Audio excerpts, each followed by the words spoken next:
Money is a tool.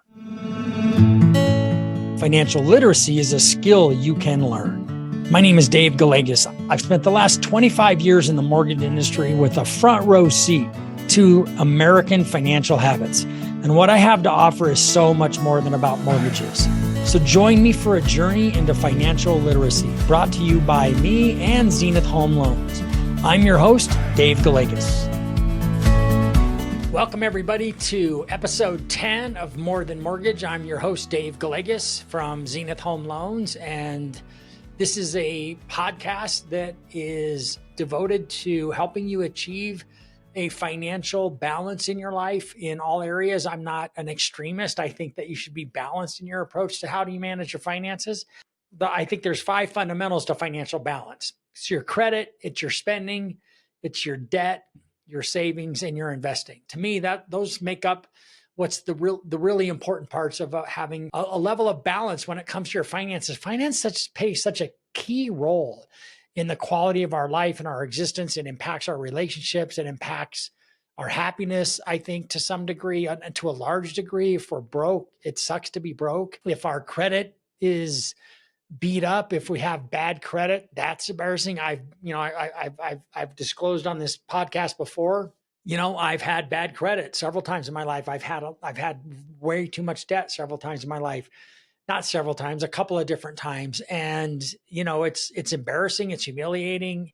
You don't want to talk about it. You don't want to talk about it with your friends. You don't want to talk about it with your family. And like I said, it has a big impact. And so it makes sense for you to devote energy to this journey, and you can all do it. That's the beauty of it. I think a lot of people get caught up in thinking that they have to continue to portray a level of affluence or how much money they have to be happy, to keep up with all their friends. And I'll say this, I've said this before and I'll say it again. And because I know it's true, I see it play out every single day in the mortgage business. None of your friends make as much money as you think they do, and none of them have as much money as you think they have. And they all have more debt than you think they could possibly have. Keep that in mind. I mean, I suppose there's some people in our lives that don't live that way, but for the most part, that is most people's reality. And it's evidenced by, the headlines is the credit card debt balance. I've talked about this earlier in the year. I think towards the end, it was like the end of the third, the beginning of the fourth quarter last year, credit card debts in America went over $1 trillion. It's at 1.3 trillion now. It could be at 1.4 by the time you watch this. So it isn't like people are like living. Everybody thinks people live or people have more than they have. So today I want to talk about, I'm a big fan of Dave Ramsey, and I'm a big fan of most of what Dave Ramsey talked about. I vehemently disagree on several things that Dave Ramsey talked about or that Dave Ramsey teaches. And that comes from 30 years of experience as a mortgage lender and seeing how people live their lives financially and seeing the benefits of becoming a homeowner, seeing the benefits of some of the different mortgage products are out there that he doesn't buy into. That said, he has I think it's the 7 steps or whatever that he does. I don't know them exactly, but I did look these up for today's podcast. And the first 2 steps that I really agree with, and you're going to want to embrace these, is the first thing you need to do is save an emergency fund. And an emergency fund is money that you use for emergencies. And a sale on new shoes is not an emergency. An emergency is something that comes up where you have no choice, but you have to pay for something. And that could be something medical. It could be an appliance breaks down or a breakdown on your car, but you need money. And what you don't want to have to do is use a credit card or finance an emergency. And it's for the simple reason that you're not going to get a good interest rate on it. If you're using a credit card rates are well over 20% now. And just with the hikes in interest rates that we've all seen, the Fed has not started to cut rates. I'm recording this at the very end of March. You probably won't see it till the end of May, but hopefully the Fed will have started to cut rates by then. But so interest rates are still above 20% on credit cards for the most part. So if you're carrying balances on your credit cards, you're paying an incredible interest rate. And if you use finance, like if, just a consumer finance arrangement for a new set of tires at a tire store will cost you well over 20%. So having an emergency fund prevents you from having to do that. So how much should be in that emergency fund? He used to say, going back 20 years ago, it was $1,000. I would say it's more like $2,000 to $3,000 in an emergency fund, at least a couple of $1,000s today. That is always one of the statistics that come out, is that most Americans couldn't come up with $1,000 in an emergency if they had to. They'd have to either borrow it from friends or use a credit card. And that's ridiculous. There isn't any reason why you can't put that money away. So that's the first step, is having that money in an emergency fund. And then the next step too is start focusing on paying off all of your consumer debt. You don't want to put the cart before the horse. So you don't want to start paying off all that consumer debt without an emergency fund in place, because emergencies happen. That's why they call them emergencies. Unexpected expenses always come up. And that's what that emergency fund is for. And you want to keep it funded. So if you had a $2,000 emergency fund that you needed to pay for something in an emergency, you'd have that money available. You wouldn't have to go to a credit card, because the next step is to begin to pay off all that consumer debt that you're carrying. So that's car loans, that's credit cards, that's toy loans. Toy loans are like, motorcycle loans, because you don't need a motorcycle, and you don't need a jet ski, and you don't need a wave runner, and you don't need a side-by-side, and you don't need a snowmobile. You don't need a camper. These are all nice things to have, but if you're financing them, and the only way that you can afford to have one is to finance it, then you really ought to get your finances cleaned up, because it's costing you way more than you need it to. So my first step, number one, is so important, because you just don't want to have to use that credit card for those unexpected expenses.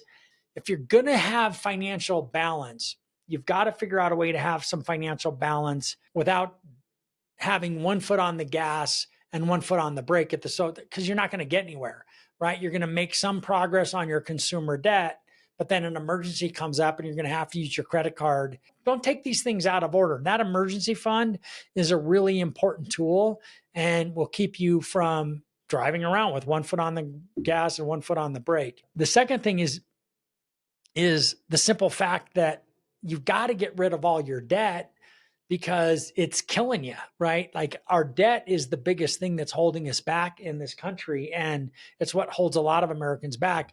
When we qualify people for a mortgage, the biggest qualifying factor is your debt to income ratio. How much is your income versus your monthly payment requirements, right? And so if you want to get yourself in a position to be able to buy a home, then getting rid of as much of that monthly debt as you have is the sure path to be able to do that, to where we're only qualifying you for your house payment.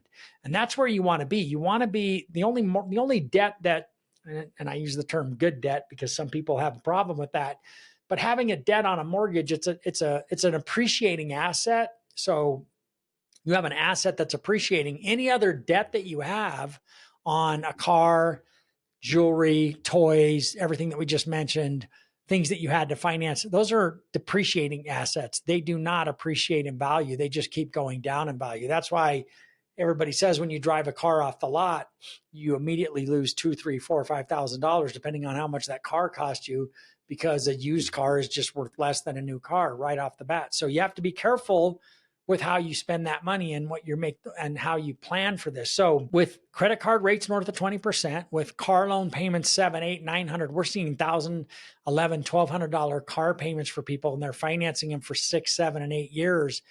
You're locking yourself in to a life of being a slave to the bill. You're being a slave to the lender, and you don't want to have to be a slave to the lender. I'm a lender, and I know that you don't want to do it because it's the biggest thing that holds people back. So how do you do this? What's the point? How do you get started? This just goes back to what we've talked about on previous episodes, where you got to do that spending review. So how do you do that? You go back the last 90 days, you download all of your spending in your checking account and all of your credit cards, and you see where you're spending your money. And as soon as you start tracking this never fails. So I can promise you, for those of you that are listening, it never fails that when you start tracking your spending, you will start to spend less, and you will become a better manager of your money, a better steward of that resource for yourself and for your family. And if you keep ignoring it, if you keep going through life with your blinders on, like, oh, I don't want to look, That's what's killing you, is you're not wanting to look. So the first step is to do your spending review. Go back over the last 90 days, print it all out. You could probably get rid of, a lot of subscriptions for things that you're like, oh, I forgot that I'm still paying for that. That's always what happens whenever we have somebody do this exercise. The step 2 is to cut out all the unnecessary subscriptions, what I just said. So, you don't need 8 streaming channels, right? Like, you can get by with 1 or 2 or 3 at the most, but you don't need all of them. And I think it's really annoying me. I don't know how you feel about it. It's really annoying me that all of these companies are going to these paid channels options. Is going to be where, so we have to be careful about what we're consuming and what we're spending our money on. You have to decide what's a priority and what isn't. The third thing is you got to stop eating out so much. Most of what you find, and every time I've ever done this with people, the big shocker is always how much money they spend eating out.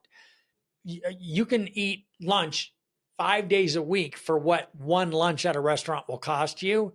And that's just good spending, right? Just one lunch that a grocery store lunch, where you not go to the grocery store to buy your lunch for the day, but I mean, buy a week's worth of groceries to eat lunch with, will cost you barely what it would cost you to eat out every day. And you'll save time, you'll eat healthier, and we all can afford to do that. And on top of everything else, you're going to save a ton of money. The last thing, and this was where it gets a little controversial, is to stop the retirement savings until you've got all your debt paid off. So what I'll see is, whenever I help people with this, they're putting money in a 401k, and meanwhile they have credit card debt that they can't pay off. This makes no sense. Your credit cards are costing you 20%. You're not earning 20% on your investments in your 401k. You're losing money doing this, people. So please go and examine what you're doing. Now, don't cut off your 401k retirement withholdings. I'm not saying that these are a bad thing, but they're stupid. They're just stupid if you're carrying 20% credit card debt and you're putting money into a 401k. Get rid of the credit card debt first before you go back to investing. And there's other things that you're going to want to do. But so step 1 is save the emergency fund money, get a couple $1,000s in the emergency fund. And then step 2 is to get rid of all your non-mortgage debt, get rid of all the consumer debt. And you've got to attack this. This has to be your biggest priority, because again, go back to those credit card interest rates and those car loan payments. And the reason that, you're going to want to target credit cards first. Typically, you're going to want to target credit cards first. We've talked about that. Go back and watch the episodes where I talked through how to set up that spreadsheet where you just list out all your debt in the balance order, what the balances are, what the monthly payments are, all of that stuff, so that you can sort and determine which one makes the most sense to attack first. A lot of times you can pay off a lower interest rate item faster. So if you have a $4,000 balance on a car loan that's $800 a month, it would make more sense to pay off, even if it's at 11%. If you've got a $40,000 or a $20,000 credit card bill that is 22%, but the minimum monthly payments are only $100, I would attack my car loan payment first, because with $4,000, I can eliminate $800 a month in monthly debt service that I can then use to attack that credit card debt at a much faster clip. So that's another strategy that we can talk about at a later time. The important thing it just comes down to doing the work and deciding that you want to live a financially balanced life. And the way to do it is to, 1, begin with that credit, start with that emergency savings, and then attack your debt. And how do you attack the debt? You got to do your spending review for the last 90 days, cut out all your unnecessary spending and subscriptions, stop eating out so much. A cup of coffee at Starbucks costs you about $40 a gallon. And I know that people think, oh, well, yeah, but I don't ever buy a gallon's worth of, I know you don't, but you do over a week. And if you get $5 cups of coffee, that's $25. In 2 weeks, you get a gallon's worth of coffee. Okay. So it's $40 for a gallon. So it's almost free at home when you make your coffee at home. And then stop your retirement savings until the debt is gone. That's it for today's episode. This was a short one, but this is a fun one to talk about. I really want this for you. I want you to have that financial abundance, and I want you to have financial balance. I want you to have financial peace in your life. It really isn't as challenging as you've made it. The biggest thing is that you go through life with those blinders on. You don't want to see what's really going on. So please take my advice. Start with that emergency fund, get that thing up to a couple $1,000s. Stop putting money into your 401k and attack that debt. That's it for today, everybody. Thanks a lot. Have a great day. Thank you for listening to More Than Mortgage with Dave Gallegos, brought to you by Zenith Home Loans. If you enjoyed this episode, please subscribe anywhere you find podcasts and share this episode with a colleague who would also find value.